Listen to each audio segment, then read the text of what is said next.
Hello दोस्तों, story magnified पर आपका दिल से स्वागत है। ये वो जगह है जहां हम सिर्फ किताबें नहीं सुनते, हम उनके जरिए खुद से सवाल पूछना सीखते हैं। आज हम बात कर रहे हैं एक ऐसी किताब की जो ना कोई सेल्फ हेल्प गाइड है और ना ही आपको सफलता के शॉर्टकट बताती है, बल्कि ये किताब आपको उन सवालों से मिलवाती है जो हम सबके भीतर चुपचाप जिंदा हैं। सोचिए, अगर किसी दिन आप सुबह उठे और पाएं कि आपकी जिंदगी एक स्क्रिप्ट है, किसी अनदेखे लेखक ने लिखी है, जिसमें हर दिन हर काम पहले से तय है। आप उठते हैं, काम पर जाते हैं, लोगों से मुस्कुराकर मिलते हैं, फिर घर लौटते हैं और ऐसा करते हुए धीरे धीरे अपने अंदर के इंसान को खोते जाते हैं। आप पूछना चाहते हैं, क्या मैं बस यही हूं? क्या यही है जीने का मतलब? क्या यही है मेरी असल पहचान? ऐसे ही सवालों से जूझती है the guide to living by Liao Yimei, एक ऐसी किताब जो आपको जिंदगी की गहराइयों से जोड़ती है, जो बताती है कि सर्वाइवल और लिविंग में कितना बड़ा फर्क है। लेखिका लियाओ येमई चीनी समाज की उस परत को उठाती हैं जहां लोग सांस तो ले रहे हैं पर महसूस नहीं कर रहे, जहां लोग हंसते हैं लेकिन भीतर से टूटे हुए हैं, जहां जिंदगी एक मशीन बन गई है और इंसान सिर्फ एक पुर्जा। पर इस किताब में हर पन्ना जैसे फुसफुसाता है, तुम्हें बस जिंदा रहने के लिए पैदा नहीं किया गया, तुम जीने के लिए पैदा हुए हो, पूरी तरह सच्चाई से और दर्द के साथ भी। आज हम इस किताब की कहानी नहीं सुनने वाले, बल्कि उस आईने में झांकने वाले हैं जो हमें खुद से मिलवाती है। तो तैयार हो जाइए, क्योंकि द गाइड टू लिविंग आपको सिर्फ जीने का तरीका नहीं सिखाती, ये आपको वो सवाल देती है जो वाकई जरूरी है। रूल 1, तुम कौन हो जब कोई तुम्हें नहीं देख रहा होता? शहर की भीड़ में एक नौजवान लड़का है, नाम है जाऊ। हर दिन की तरह आज भी वो मेट्रो की भीड़ से धक्का खाता ऑफिस जा रहा है। कंधे पर लैपटॉप बैग, चेहरे पर थकान और दिल में एक सवाल, मैं ये सब क्यों कर रहा हूं? जाऊ कोई अलग या खास नहीं है, असल में वो हम सब हैं। हम सब जो इस दुनिया में कुछ बनने की दौड़ में शामिल हैं, लेकिन धीरे धीरे भूलते जा रहे हैं कि हम क्या हैं। जाओ का दिन कंप्यूटर स्क्रीन के सामने बीतता है। वो ओवरटाइम करता है, डेडलाइंस पूरी करता है, बॉस के लिए यस मैन बना हुआ है। लोग उसे रिस्पॉन्सिबल कहते हैं, पर जब रात को अपने छोटे से फ्लैट में अकेला होता है, वो आईने में देखता है और पूछता है, क्या मैं वही इंसान हूं जो बचपन में बनना चाहता था? ये सवाल अकेले जाओ का नहीं है, ये सवाल हर उस इंसान का है जो अपनी जिंदगी किसी और की एक्सपेक्टेशंस पर जी रहा है, जो हर दिन जिंदा तो है लेकिन जी नहीं रहा। लियाओ येमई की ये किताब हमें दिखाती है कि जिंदगी का सबसे बड़ा युद्ध बाहर की दुनिया से नहीं, हमारे अंदर के डर से होता है। डर खुद को एक्सेप्ट करने का, डर लोगों को नापसंद आने का, डर अलग दिखने का। और इसी डर से बचने के लिए हम नकली हंसी पहनते हैं, झूठी पसंद ओढ़ते हैं और धीरे धीरे खुद से अजनबी हो जाते हैं। जाओ की कहानी में एक दृश्य है, वो ऑफिस के बाद एक पार्टी में जाता है। सभी लोग हंस रहे हैं, बात कर रहे हैं, पर जाओ को ऐसा लगता है जैसे वो वहां नहीं है। वो खड़ा तो है लेकिन अदृश्य, और उस अदृश्यपन में वो सवाल फिर उभरता है, अगर मैं इस भीड़ में गायब हो जाऊं तो क्या किसी को फर्क पड़ेगा? आपने कभी ये महसूस किया है, जब आप अपने दोस्तों के बीच हों पर दिल से बेहद अकेले हों? जब आपके काम की तारीफ हो रही हो पर आपको अंदर से लगे, ये मैं नहीं हूं, ये सिर्फ मेरी परफॉर्मेंस है। यही है द गाइड टू लिविंग का पहला सच। हम में से ज्यादातर लोग अपने असली रूप में जीने से डरते हैं। हमने अपनी आइडेंटिटी को दूसरों की नजरों में गिरवी रख दिया है। जाओ की तरह हम भी हर दिन एक परफॉर्मेंस दे रहे हैं, एक ऐसा किरदार निभा रहे हैं जो सभ्य है, सुलझा हुआ है, पर अंदर से खाली है। लियाओ कहती हैं, तुम्हें खुद से एक बार जरूर पूछना चाहिए, जब कोई नहीं देख रहा, कोई उम्मीद नहीं कर रहा, कोई रोल नहीं निभाना, तब भी क्या तुम वही इंसान हो जिसे तुम सच में पसंद करते हो? और अगर जवाब नहीं है, तो यहीं से शुरू होती है असली जिंदगी।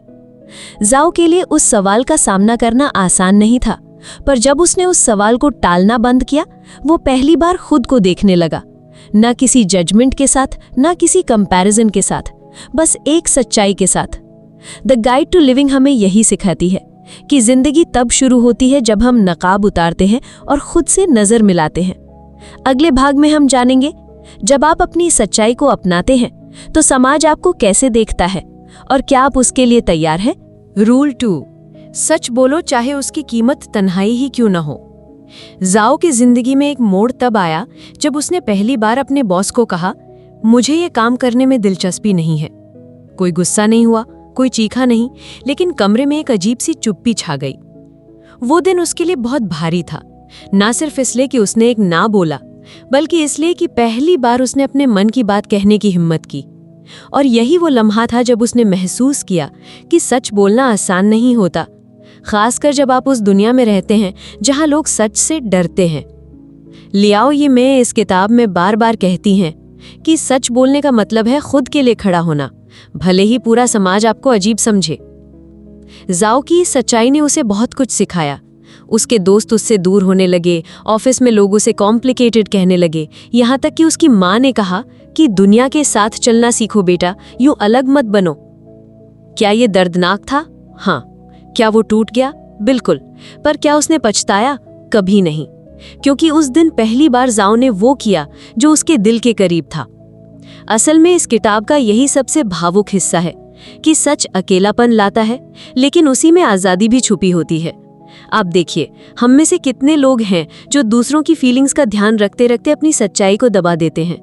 हम रिश्तों में हाँ कहते हैं जब दिल ना चिल्ला रहा होता है। हम हंसते हैं जब अंदर से टूटे हुए होते हैं। हम आई एम ओके कहते हैं जब बिल्कुल भी ओके नहीं होते। जाओ जैसे लोग जब सच बोलते हैं तो लोग कहते हैं ये ज्यादा सोचता है, ये बहुत इमोशनल है, ये प्रैक्टिकल नहीं है। लेकिन क्या प्रैक्टिकल होना मतलब है अपने दर्द को अनदेखा करना, अपने सपनों को कुचल देना? नहीं। लियाओ ये मैं हमें याद दिलाती है कि तुम्हारी सच्चाई ही तुम्हारी असल ताकत है। इस रूल के अंत में एक छोटा सा दृश्य है जहां जाओ अपनी माँ को चिट्ठी लिखता है। वो कहता है, माँ मुझे माफ करना अगर मैं वो बेटा नहीं बन पाया जो आपने चाहा, पर जो मैं बन रहा हूँ वो मैं खुद चुन रहा हूँ, और यही मेरी सबसे बड़ी जीत है। क्या आपने कभी ऐसा कोई खत खुद को लिखा है या लिखने की हिम्मत की है? क्योंकि जब आप सच बोलना शुरू करते हैं तो आप सिर्फ जुबान नहीं खोलते, आप अपनी आत्मा को आज़ाद करते हैं। तो अगली बार जब दिल कुछ कहना चाहे उसे चुप मत कराइए, उसे बोलने दीजिए, क्योंकि वहीं से जिंदगी जिंदा लगने लगती है। अगली रूल में हम बात करेंगे कि जब आप अपनी सच्चाई के साथ जीने लगते हैं तो असली प्यार और रिश्तों की परतें कैसे बदलती हैं। रूल 3, रिश्तों में खोना नहीं, खुद को पाना सीखो।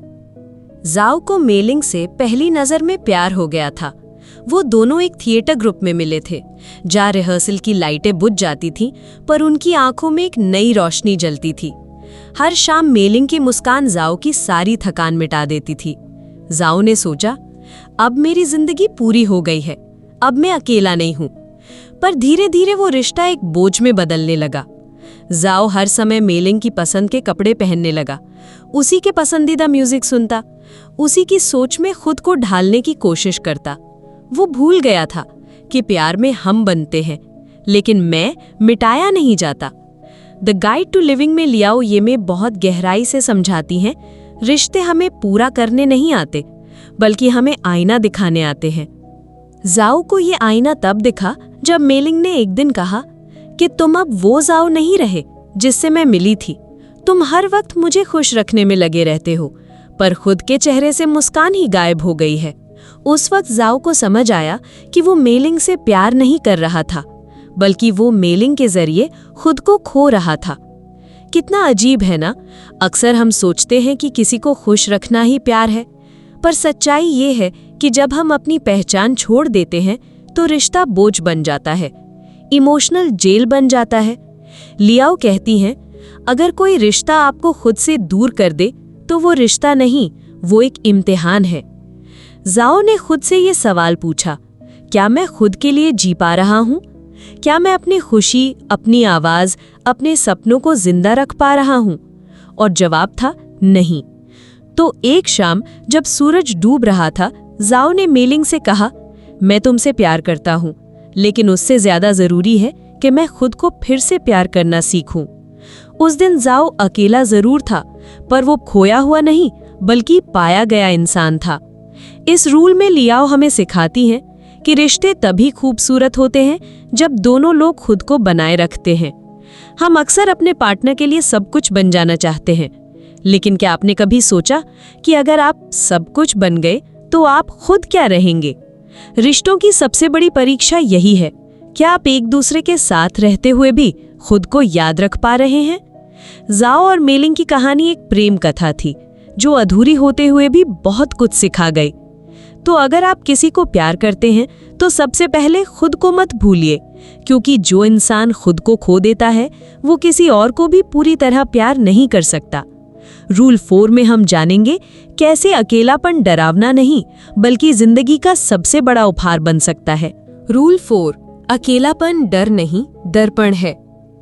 इमेजिन कीजिए एक कमरा है, छोटा सा, खामोश, और उसमें सिर्फ आप है। कोई मोबाइल नहीं, कोई म्यूजिक नहीं, कोई इंसान नहीं, सिर्फ आप और आपकी सांसों की आवाज। अब सोचिए क्या आप उस कमरे में 1 घंटा रह सकते हैं?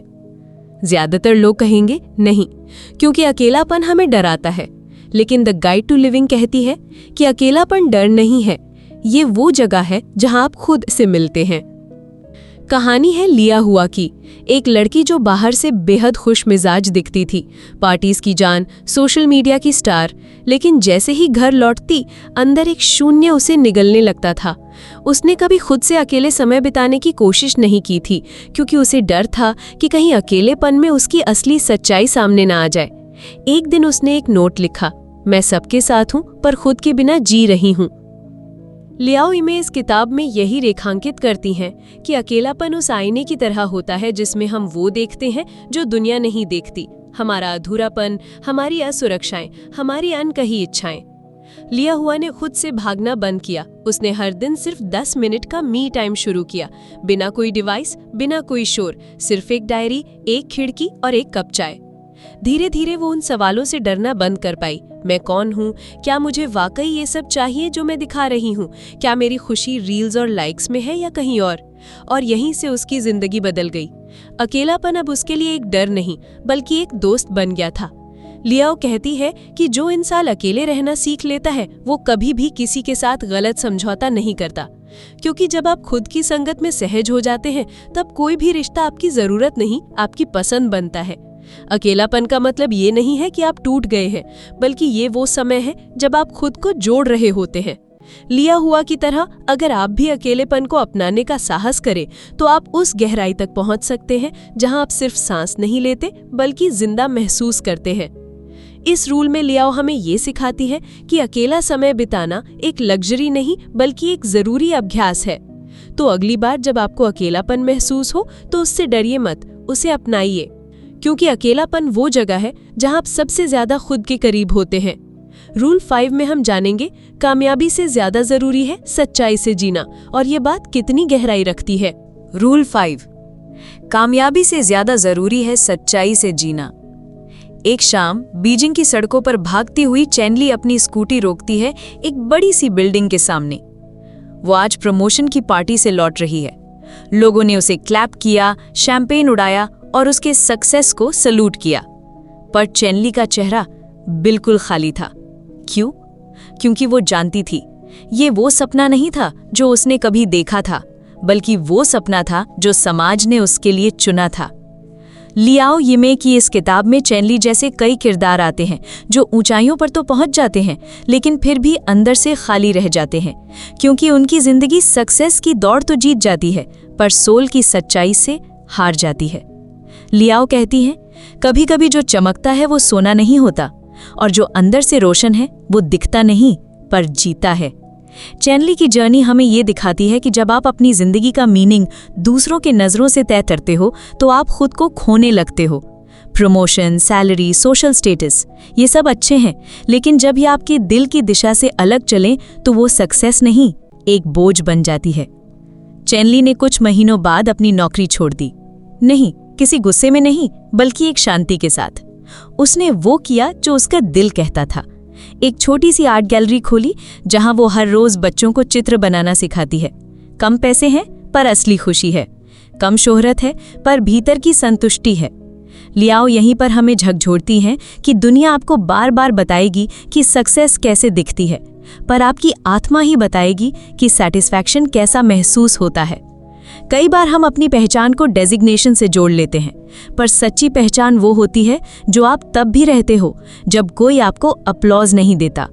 चैनली ने जब सच्चाई से जीना शुरू किया तब उसका चेहरा चमकने लगा, वो चमक जो किसी स्पॉटलाइट से नहीं बल्कि भीतर की रोशनी से आती है। लियाओ कहती हैं, जिस दिन आप अपनी आत्मा के मुताबिक चलना शुरू करते हैं, उसी दिन आप जीना शुरू करते हैं। तो रूल 5 हमें सिखाता है कि सक्सेस जरूरी है, लेकिन वो आपकी सच्चाई की कीमत पर नहीं होनी चाहिए, क्योंकि असली विक्ट्री तब होती है जब आप खुद के साथ ईमानदार होते हैं। रूल 6 में हम बात करेंगे रिलेशनशिप्स में प्यार नहीं, प्रेजेंस मायने रखती है, और ये दिल को छू लेने वाली सीख आपको बहुत कुछ सोचने पर मजबूर कर देगी। रूल 6, रिलेशनशिप्स में प्यार नहीं, प्रेजेंस मायने रखती है। बीजिंग की एक छोटी सी कॉफी शॉप में हर सुबह एक बुजुर्ग दंपति बैठा करता था, चुपचाप, बिना कुछ कहे। लोग कहते थे कि दोनों बहुत बूढ़े हो गए हैं, शायद अब एक दूसरे से कहने को कुछ बचा नहीं। पर लियाओ ईमे ने जब इस जोड़े के बारे में लिखा तो उनका नजरिया बिल्कुल उल्टा था। वो लिखती है कि प्यार सिर्फ वो नहीं होता जो जुबान कहती है, प्यार वो होता है जो इंसान बिना कहे बस मौजूद रहकर जताता है। आज की दुनिया में लोग रिश्तों में ड्रामा ढूंढते हैं, परफेक्ट पार्टनर ढूंढते हैं, पर वो इंसान भूल जाते हैं जो हर बुरे वक्त में बस साथ रहता है। लियाओ बताती है एक लड़की मे की कहानी, जिसने अपने बॉयफ्रेंड से ब्रेकअप कर लिया क्योंकि उसे वो रोमांस नहीं मिला जिसकी उसने कल्पना की थी। पर जब मे बीमार पड़ी और अस्पताल में अकेली थी, तो वही लड़का बिना किसी उम्मीद के हर दिन उसके पास आता रहा। मे को तब समझ में आया कि वो इंसान जो हर सुबह गुड मॉर्निंग नहीं कहता, शायद वही इंसान है जो हर रात बिना कहे तुम्हारे सिरहाने बैठा रहता है। लियाओ कहती हैं, true love doesn't scream, it stage, it doesn't promise forever, it just shows up today. आज हम इतने डिस्ट्रैक्टेड हैं, फोन में प्यार ढूंढते हैं, सोशल मीडिया में अटेंशन मांगते हैं, पर किसी की आंखों में बैठकर उनकी खामोशी को समझने की कोशिश नहीं करते। रिश्ते कोई फेरी टेल नहीं होते, वो जड़ें होती हैं जो वक्त के तूफानों में भी गहरे टिके रहते हैं। रिश्ते वो होते हैं जहां सिर्फ एक मौजूदगी ही सबसे बड़ा प्यार बन जाती है। रूल 6 हमें ये सिखाता है कि प्यार की असली गहराई तब महसूस होती है जब कोई इंसान बिना बोले बस आपके पास हो, सिर्फ हो। तो अगली बार जब आप किसी से प्यार जताना चाहें, तो हो सकता है आपको कुछ कहने की जरूरत ना हो, बस वहां रहिए पूरे दिल से।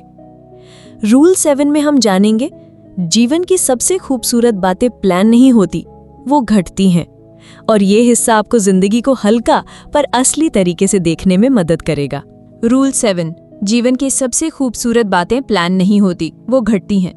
क्या आपने कभी महसूस किया है कि जिंदगी के सबसे यादगार पल वो नहीं होते जो हमने केयरफुली प्लान किए थे, बल्कि वो होते हैं जो अचानक से बिना बताए बस घट जाते हैं? लियाओ ईमे हमें एक लड़की लिंग की कहानी बताती हैं, जो अपनी जिंदगी को एक एक कदम बिल्कुल सटीक ढंग से जीती थी। हर चीज़ की प्लानिंग, कॉलेज, करियर, शादी, बच्चे, हर डिसीजन एक टाइम टेबल के मुताबिक। वो एक्सेल शीट में अपनी जिंदगी को मैनेज करती थी। पर एक दिन उसके प्लान में कुछ ऐसा हुआ जो कभी उसने इमेजिन भी नहीं किया था। उसकी फ्लाइट लेट हो गई, उसका फ़ोन बंद हो गया और उसे एक अनजान शहर में रात बितानी पड़ी। वहीं एक छोटा सा लोकल फेस्टिवल चल रहा था, जहां नाच, गाने, स्ट्रीट फूड और मुस्कुराते चेहरों के बीच लिंग ने पहली बार अनप्लान्ड हैप्पीनेस को महसूस किया। लियाओ कहती हैं, कभी कभी जीवन हमें ऐसे रास्तों पर ले जाता है जो हमारे मैप्स में नहीं होते, पर वहीं हमारी असली मंजिल छुपी होती है। लिंग उस रात अकेली नहीं थी, वो अपनी रूटीन से आज़ाद थी। उसे पहली बार महसूस हुआ कि जो चीज़ें हम पकड़ने की कोशिश करते हैं वो फिसलती हैं, पर जो हम खुला छोड़ देते हैं वो अक्सर लौट आती हैं, खुशबू की तरह। आज हम अपनी ज़िंदगी को इतना टाइट कंट्रोल में जीना चाहते हैं कि हर पल की तैयारी करते हैं, हर आउटकम को मैनिपुलेट करना चाहते हैं, पर हम भूल जाते हैं कि ज़िंदगी कंट्रोल नहीं, अनुभव करने के लिए है। लियाओ इस रूल में कहती हैं कि ज़िंदगी की सबसे मैजिकल चीज़ें ना तो किसी प्लानर में लिखी जाती हैं, ना ही किसी टू डू लिस्ट में होती हैं। वो तो तब होती हैं जब हम बस जीना चुनते हैं। लिंग में बाद में अपनी रिजिड प्लानिंग छोड़ दी। वो अब भी प्रैक्टिकल थी, लेकिन अब उसने ज़िंदगी को खुली बाहों से एक्सेप्ट करना सीख लिया था। रूल 7 हमें सिखाता है कि मत सोचो कि सब कुछ तुम्हारे हिसाब से चलेगा। सोचो कि जो कुछ भी होगा वो शायद तुम्हारी सोच से कहीं ज़्यादा खूबसूरत होगा, क्योंकि कभी कभी जब हम रास्ता खो देते हैं तभी हमें सबसे अनमोल मंजिल मिलती है। रूल 8 में हम जानेंगे इस किताब का सबसे भावुक और गहराई से जुड़ा सच। जीवन लंबा नहीं, गहरा होना चाहिए, और ये आपकी सोच को अंदर तक हिला देगा। रूल 8, जीवन लंबा नहीं, गहरा होना चाहिए। बीजिंग की एक भीड़भाड़ वाली सड़क पर एक बुजुर्ग आदमी हर रोज एक ही जगह बैठता था। लोग उसे नजरअंदाज कर देते, कोई पूछता भी नहीं कि वो वहां क्यों बैठा है या उसकी कहानी क्या है। पर एक दिन लियाओ येमाई वहां से गुजरी। वो रुकी और उनसे बात की। उस बुजुर्ग ने बस एक ही बात कही, मैं हर दिन यहाँ बैठता हूँ क्योंकि यही वो जगह है जहाँ मेरी पत्नी मुझसे पहली बार मिली थी। लियाओ उस पल को कभी नहीं भूली।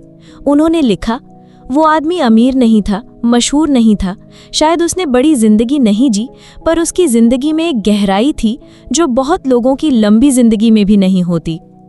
हम सब आजकल ज्यादा जीने की कोशिश कर रहे हैं, ज्यादा पैसे, ज्यादा फॉलोअर, ज्यादा रिकॉग्निशन, पर शायद हम ये भूल गए हैं कि जिंदगी की क्वालिटी उसकी क्वांटिटी से कहीं ज्यादा मायने रखती है। लियाओ पूछती हैं, क्या तुम हर दिन ऐसे जीते हो जैसे वो दिन तुम्हारी आत्मा का हिस्सा बन जाए, या फिर बस दौड़ते जा रहे हो बिना रुके, बिना सोचे? वो कहती हैं कि जिंदगी को मीनिंग तभी मिलता है जब हम उसे महसूस करते हैं एक गहरे एहसास के साथ, किसी से सच्चा प्यार करके, किसी को पूरी ईमानदारी से माफ करके, या किसी अकेले इंसान के पास बैठकर बिना कोई बात किए। एक और कहानी, एक यंग लड़की जो कैंसर से जूझ रही थी, उसने लियाओ को लिखा था कि मुझे नहीं पता मैं कितने दिन और जीऊंगी, पर जो दिन मैंने पूरी तरह जिए उनमें इतनी गहराई थी कि वो किसी सालों की जिंदगी से ज्यादा लगते हैं। लियाओ ने इस लड़की की चिट्ठी को अपने बिस्तर के पास रखा क्योंकि वो उन्हें हर दिन याद दिलाती थी कि हमारा लक्ष्य लंबी जिंदगी नहीं होना चाहिए, बल्कि एक ऐसी जिंदगी होनी चाहिए जो हमारे जाने के बाद भी किसी दिल में धड़कती रहे। रूल 8 हमें ये एहसास दिलाता है कि हमें अपनी जिंदगी की लंबाई नहीं, उसकी गहराई से प्यार करना चाहिए, क्योंकि अंत में याद वो पल आते हैं जो हमने महसूस किए थे, ना कि वो दिन जो बस बीत गए। अब जब आपने द गाइड टू लिविंग की ये 8 गहरी, भावनात्मक और जिंदगी को छू लेने वाली बातें सुनी, तो खुद से एक सवाल पूछिए, क्या आप जी रहे हैं या बस चल रहे हैं? स्टोरी मैग्नीफाइड पर हम ऐसी ही कहानियां लाते रहेंगे जो आपको सिर्फ सोचने के लिए नहीं, बल्कि भीतर से बदलने के लिए प्रेरित करें। अगर ये स्क्रिप्ट आपके दिल को छू गई हो तो इसे दूसरों से जरूर बांटिए, शायद किसी को अपने जीवन की गहराई फिर से महसूस हो जाए।